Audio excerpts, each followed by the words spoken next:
Hey there, Mama, and welcome back to the Moms Overcoming Overwhelm podcast, episode 68. I'm Emily McDermott, and I am here beside you on this journey as we work together to declutter your home, head, and heart. One of the things I hear all the time from the moms that I help in the Facebook group is, will I ever be done with decluttering? It seems like it's something as a constant activity that their house keeps getting cluttered and it is super frustrating. Well, my guest today, Mary Simpson, has a lot to say on this subject. She is a self-described recovering shopaholic and workaholic turned minimalist after a health scare reminded her we only get one shot at this life and it's not the stuff that matters. And today, Mary is sharing 4 tips about how you can be more intentional with your shopping and also stop the shopping habit if it's something that you're doing as entertainment or a reward or a coping mechanism, whatever it might be for you. So I hope that you really enjoy this conversation. And with that in mind, what do you say? Grab that notebook and pen and let's dive into today's conversation with Mary Simpson. Hey there, Mama. Are you tired of all the stuff crowding your home, calendar, and mind? Do you wish you could say goodbye to the endless to-do list running around in your head? Want to declutter but don't know where to start? You're in the right place. Welcome to Moms Overcoming Overwhelm, where you will find proven and practical solutions to declutter your home, head, and heart. Hi, I'm Emily, a wife, boy mom, and simplicity seeker. I struggled to get pregnant and felt overwhelmed until I discovered decluttering could create the physical and emotional space I needed to become a mom. Now, 2 kids later, I've transformed my life and motherhood by developing simple systems around decluttering, capsule wardrobes, kid stuff, cleaning and tidying, meal planning, time management, and more, and I can't wait to share them with you. If you're ready to reclaim the time and energy you crave, be present with your kids, and finally enjoy the life and motherhood you so deserve, let's kick overwhelm to the curb, shall we? Grab your lukewarm coffee, your notebook and pen, and clear off some counter space. Let's do this. Well, hi, Mary. Thank you so much for coming on the Moms Overcoming Overwhelm podcast. I am so excited to talk to you today. Thank you, Emily. I'm so happy to be here with you. Yeah, so you and I connected over Instagram. It seems like a long time ago. I don't know why. Maybe it's because we just sort of connected in this minimalist mom space. And in the meantime, you have been providing so much guidance and value and support and encouragement to this amazing community that you have grown on Instagram, which is so really amazing. And you and I spoke when I was doing these minimalist mom meetup live things. And Yeah. your story is just so incredibly compelling. And I knew when I started this podcast that you were a person that I wanted to talk to. So I was hoping you could kind of just introduce yourself a little bit about you and your family, kind of what you do when you're not doing all the mom things, how you like to spend your time. Yeah, absolutely. So I think part of how we connected is because we actually moved from Northern Virginia, where you live. We moved about 1,000 miles south to Florida as part of a major downsize and life change. And that was really the beginning of my minimalish journey, depending on how you define it. Some people think it's true minimalism, others do not. But I am married, have 2 children, a 7-year-old boy and a 4-year-old girl. I classify myself as a recovering workaholic and shopaholic. I used to work 50 to 80 hours a week. And because I was pretty successful in my job, I saw shopping as really my reward for working so hard and, upgrading everything and buying the bigger house and just constant more, more, more. And finally realized through a health scare that that didn't actually align with my values. And so we had a major life change. I still work full time, but I work from home 100% of the time. And my children are in school during the day. My husband's a real estate agent. And we focus a lot more now on just living intentionally and making sure that our day-to-day life aligns with our values as much as we can. Yes, I love that. And I want to get into a little bit more of your story just because I feel like it's countercultural to desire to downsize, to desire to simplify, to not Yeah. want the more that we are surrounded with. And sometimes it does take that that health scare is sort of that aha moment when you're like, oh my gosh, like something Mhm. absolutely needs to change. And if you could kind of walk us through that, if that is a time where you really felt the most overwhelmed and kind of had that aha, and what was going on and what did you change initially? Because your changes in your life were pretty drastic and pretty They were amazing. And definitely drastic. yeah, I would love for you to share about that. Yeah, definitely. So the health scare happened in early 2020. So right before the pandemic, I had gone to the doctor and they felt a lump on my throat and said, we need to send you in for testing, see what's going on. So I went in for the testing, found out that there was a tumor on my thyroid, and they said it was a 90% chance of being cancer. And so, of course, that gets the wheels spinning. I actually lost my mom to cancer when I was only 19. And so that hit really hard to think that I could possibly follow in her tracks. And at the time, I guess my children would have been 2 and 4 during all of this. I'm thinking, what am I doing with my life where I am working constantly? And I did actually love my job. I got a lot of, a lot of fulfillment actually from my job. It was just that I found that I was giving everything that I had to the people that I worked with and to my clients. I was a life insurance strategist. And I knew that I was helping a lot of people, but at the end of the day, I was absolutely exhausted and didn't really have the mental fortitude or the energy to really focus on my family and give them what I wanted to give them, what I felt like they deserved. And so when this health scare happened, it was about 8 months between the time they said there's this lump and then had surgery. And spoiler, it was not cancer. It was like Yay. this miracle. Yeah, it was definitely felt like a miracle. But I had this 8 months to really think about what it was that I was doing. And of course, the world's going crazy. Everybody's experiencing the lockdown and we're all suddenly working from home. I used to be in the car and going all around the DC area day in and day out, and suddenly was working from home. But my husband and I started talking about just making a total life change.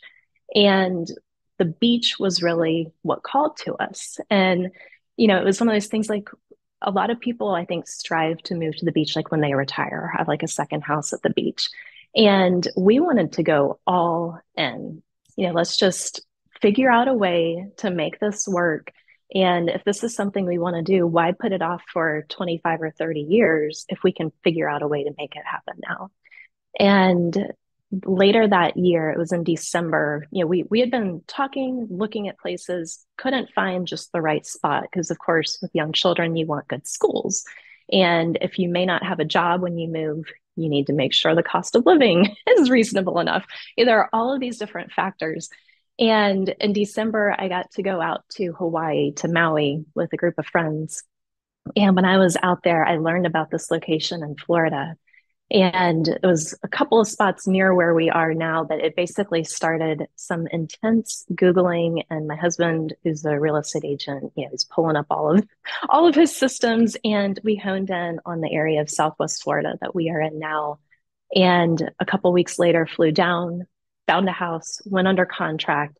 And as soon as we went under contract, it was like, okay, it is go time. The house that we were buying was literally less than a quarter of the size of our house in Northern Virginia. So it's like, all right, we physically cannot fit all this stuff in. We've got to declutter. And I spent the next 4 months, anytime I was not working or with my children and my husband, I was decluttering and donating and selling stuff.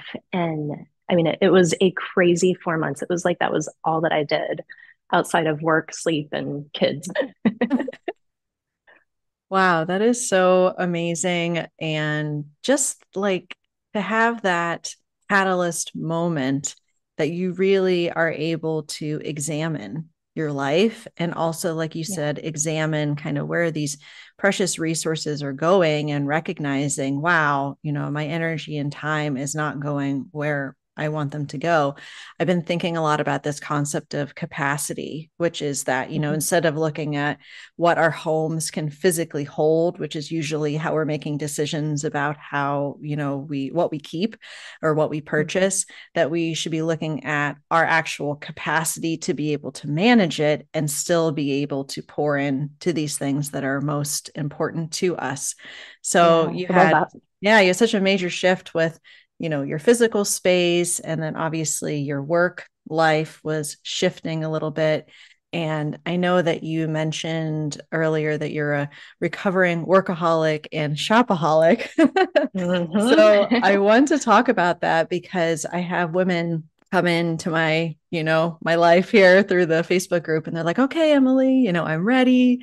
They're moving, they want to get the stuff out of their house, and they start decluttering, and it feels really good and everything, but there's still a lot that keeps coming in, and Yeah. it's hard for them to change those ingrained habits. I must Hmm. say, for me, this is why I would love your perspective, because I've never been a person that would like be going to bed and sort of like scrolling whatever to find something to buy, whether it be on Amazon or your favorite retailer. The closest I ever was that I would want to buy dresses, and I would go on the ModCloth website and I would pretend I was like this 50s housewife and want to buy all these like cute A-line dresses. That's probably the closest I ever got. But I would love if you could talk about just this concept of like the habit of shopping as like a way to feel good, a way to relieve stress, kind of what that looked like for you, and sort of some tips about how you shifted that because you had to out of necessity for Yeah. this new life shift and also this new home you were going to be living in. So if you could start us kind of with that mindset shift, maybe, and then maybe start with some tips around that. Yeah, sure. So for me, shopping was something that I always loved to do. It was a fun hobby. And I definitely did I'm in bed, I'm exhausted, I should be sleeping, but instead I'm scrolling on my phone and shopping the sales. And, something's popped up in my feed on social media and I'm clicking the link. And next thing you know, I've just bought three things. It was the UPS driver knew me by name. And if he wasn't showing up most days of the week, he thought that something was wrong. And, was Are sending you in for a alive in wellness check. there? Yeah, exactly. So it was very habitual on the weekends. Anytime I had an opportunity where my husband would say, hey, just take a few hours to yourself, my go-to thing was usually to go shopping or shopping in conjunction with lunch with a friend or something like that. Like shopping was usually part of it. And I always, I think, like in my 20s and 30s, really equated success, like with my work, because I've always been a career woman. My success was equated with shopping and being able to go out and buy more or less whatever I wanted. And so I really use shopping as a way of rewarding myself for all of my hard work and kind of as a way of saying, like, hey, you've been working hard and you've done it. Like, you've done the thing, you've helped, you're making a good income. Go and reward yourself. Like that was it. And I didn't necessarily think about, do I need these things or how much will I actually use them? And so my biggest things were clothing, which would include handbags and jewelry, and shoes, and then also home decor. I loved to decorate, still do, but now I'm at the point where I've realized I need to just make sure that the things that I have in my home are things that I love, to the point that I'm not feeling like I should constantly be redecorating or trying to replace them. And part of my challenge was that when I would get all of these new things, I never got rid of anything. And we had moved into a bigger house because, again, that was part of me doing well with my job. Like, oh, we should get a bigger house. And, we had a baby when we moved into the house. And so it made sense to have more room, I thought. But the more room I had, the more I could store. And it, I didn't realize that there was an issue with me just constantly bringing stuff in and just stocking it away, even though I very rarely used so much of it. And the decluttering so intensely for 4 months was really the start of my mindset shift because I realized that for starters, I was working my tail off decluttering. Like I said, it was nonstop. And I didn't even have time to be shopping, whether in person or online. And I was also at that point thinking, okay, we are physically moving 1,000 miles away. We have to pay for a moving truck and for people to move everything. So I actually did stop shopping really because of not wanting to accumulate more stuff that we were going to have to then pay to move. So that certainly helped. But for anyone who's not moving and not in that mindset shift, I think that it is helpful to do declutter or do some decluttering. And that way you're realizing how much you have. Like you can actually take stock of what you own and you can start to think through, hey, instead of me buying fill in the blank, do I actually have something that I could use and enjoy instead? And I also always think about when I bring something into my house, whether I'm buying it or it could be a gift or some other free thing coming into my life, a lot of the time it's future clutter. Like we're going to have to make a decision later on how to deal with it and how to get it out of our house. And when you've gone through so much effort to declutter your home, the last thing you want to do is actually get back into making the problem worse and have to get back into, okay, am I going to give this away? Am I going to donate it? Am I going to sell it? Am I going to consign it? Like it's a lot of work. And so the decluttering was really the biggest first step for me to break my shopping habit. Yeah, you really come literally face to face with how much you own and having to Yeah. do that in such a relatively short amount of time, I'm sure, because of the amount that you had sort of accumulated, then when Mhm. it becomes like the job on top of your full-time job and you're Yeah. doing it, a day in and day out, it's kind of like, this is not fun because it is Yeah. emotionally taxing. It is physically taxing to have to do these kind of long stretches of decluttering. So I love how you were saying that some of these like not, I was going to say unintentional purchases, but meaning purchases without intentionality behind them, looking at Mhm. them as future clutter. And I think that is a huge mindset like shift because it's like, oh, I'm going to have to do something with this eventually. Yeah. And do I want to be looking at it and thinking, oh, I should get rid of that. Oh, I should make a decision about it. And then you just sort of end up shoving it somewhere because it's like, I don't want to make the decision. But in your case, if you're in a smaller space, you don't have that luxury. Also, there's only so many places you can hide things, right?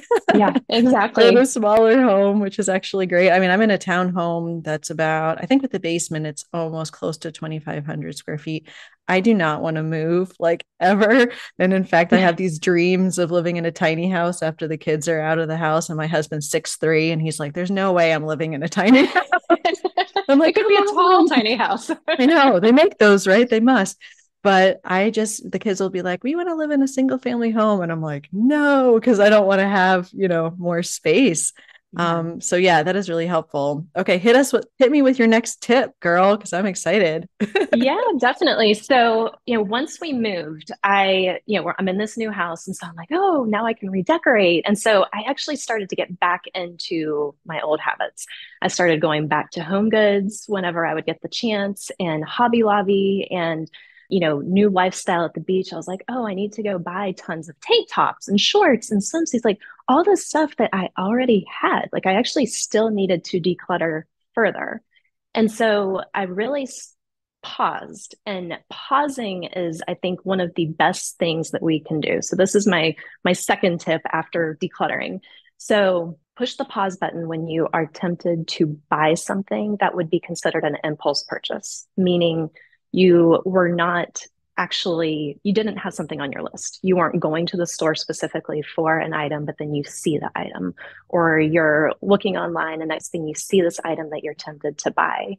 And my favorite ways to push the pause button are if it's in person, a lot of the time I'll just take a photo of the object. And usually I'll try to get the price tag in there so I can remember, like, hey, if you really want that item, well, it's $30. Is it really worth it to you? And if it's online, I like to add it to a wish list, especially if it's Amazon, I'll put it on the wish list. But then what I'll do is I will take a break. And it usually is going to be at least a week. I'll see, am I still thinking about that item? And if it has not popped into my mind, and next thing you know, I'm checking back on my wish list or looking through my camera roll and I'm seeing this item, that's a sign that I really don't actually need it. And it was going to be an impulse purchase. So I'll go ahead and delete it at that time. If I do continue thinking about it, then I run through the questions of, okay, do I really need it or really want it? Where am I going to keep it? Can I use it immediately? And is there anything else that I could use instead of having to buy something new? Do I already actually own something that I could use it? But pushing that pause button to just give your brain a chance to catch up with the rest of you has been so critical for me. I love that because it is so much with these kind of impulse buys. It is the impulse, it's the emotion, and our brain Yeah. hasn't caught up, like you said. And I love those questions that you were posing because some people think, oh, well, it's just a lot of work to have to ask myself these reflective questions when I'm going through this. Well, it's a lot more work to have to declutter later. It's Yeah. a lot more work to have to maintain these things that you don't need. So just doing that little bit of questioning kind of on the front end. And I would assume, I know for me, anytime I've done that, I not only forget like 90% of it, Yeah. but then if it's like, well, this is something I want or could use, then it is, oh, do I have something similar? Kind of that resourcefulness that we Hmm. don't really focus on very much in our culture anymore because we have the ability to get everything so quickly. Yeah. So I really love that. Okay, so we have declutter and then we have pause. So what would be the next Hmm. thing? So the next I would call avoid. So avoid all of these temptations. If you are working on getting stronger at resisting, it's easiest to just not even put yourself in the position of being tempted in the first place. So ways to do that would be, if you go to Target, for example, for your groceries, maybe do a grocery pickup outside where you just pull up your car and you don't even have to go in and have the temptations. Or if you do need to go into, let's say, Target to get your groceries, just go to that section of the store. Don't wander off into the clothing section or the jewelry section or the home decor or any other section because as soon as you see something, you're going to have to resist. So, avoid having to even push the pause button. Something that I actually did, Emily, in January for the first time was a no spend month. And have you done one of these before? I have not, but I am fascinated by them. So I want to hear how it So, went. so obviously we still had to spend money. Like, you still pay your mortgage and your insurance and food and gas and all of the essentials. But what we did going into the month of January was came up with ground rules for ourselves that determined what we saw as essential. And that did include, like, one of the kids had a birthday party. Well, it's essential, in our opinion, to take a gift to this birthday party. So that was okay to buy a gift for the child. And so, things will come up that might not seem extraordinarily essential like that, but you've got to make it so that it works for your life and doesn't completely deprive you. But the beauty of doing a no spend month where you're not spending on any of those usual non necessary items, the clothes and the shoes and the home decor, whatever else, is that it gives you a chance to break the cycle. Because I do think that so much of shopping and spending money is habitual. A lot of people I know that participated in the challenge, for them, it wasn't actually shopping and buying stuff, it was actually going out to eat or going to coffee shops. And all of these things are very habitual and I think very much linked together. And if you can break that habit just by stopping it for 30 days, it can really just be such a great reset. And then when you come back after that, you I think have a lot more awareness of what your habits and tendencies are and also how you can avoid falling back into those old patterns again. Yeah, and recognizing that it is a very countercultural thing to do Yeah. something like that. Not only that, in that retail stores are specifically designed to draw you in. For example, I have never been to a Target that didn't have the Starbucks and the dollar spot, like right there, right? Yes. Because it is designed for women that are like, Hmm. oh, I'm going to treat myself to the coffee and let me check out what's in the dollar spot. And so it's one of those things that if you recognize, like, this is designed this way for a reason, this is intentional, then you can kind Yeah. of hopefully put those blinders on and move on. So I love that. All right, hit us with your fourth tip, my dear. So the last one is to replace the activity. So if shopping is something that you love to do on the weekends, let's say find a different hobby. And that can look like a lot of different things. It could be that you get into crafts or making candles. It could mean that you're, going out to lunch with a friend and then doing a yoga class afterwards. I love to walk. I'm constantly outside walking. And if you're a nighttime in bed shopper, like I also was, I did all of these things. Again, replace that activity. And that could be that instead you pick up a actual physical book and read. You're not going to suddenly get any ads popping up in your book, which is a beautiful thing. It could mean that you're spending a few minutes writing in a gratitude journal. Anything where you tend to find you shop at certain times or certain days of the week, just breaking those patterns by finding other things that you enjoy and doing those things instead has been really helpful for me. Yes, I love your Instagram stories when I'm on there because you're like always walking on this beautiful beach. And I'm like, man, I got to get to Florida. It's so nice there. Maybe I'll try to convince the hubby when he retires from the Air Force, like maybe we can do similar to you and move down There you south. That sounds go. We lovely. love it. Oh my gosh. Okay, so we had declutter, pause, avoid, and replace the activity. Yeah. Is that right? Hmm. Okay. So Yep, you got them all. my short-term memory hasn't been completely fried as a mom. So that's I'm good. impressed. I I'm know, very right? I impressed. didn't Yeah. even write it down. So I this was so helpful. I know this is going to bless so many moms that are struggling with that shopping habit and understanding some of these tactical things they can do to replace and to really like be able to shift their mindset around what is truly important and how they're spending their money and time and all of those precious resources. So I'm hoping that you can please let everyone know the best way to connect with you so that they can follow your journey and everything that's going on in your life. Yes, absolutely. So I am on Instagram at Minimalism with Mary. So would definitely love to have everybody come check it out. I've got some highlights specific to breaking the shopping habit. And then, of course, we do lots and lots of decluttering as well. But ultimately, it's all about living more intentionally. Yes, wonderful. Well, thank you so much for being on the show. I really, really appreciate it.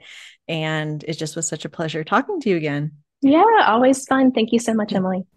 If you like today's podcast, here's what you can do. Just take 30 seconds to leave me a review. I know you're a busy mama, you're overwhelmed in fact, but 30 seconds of your day makes such an impact.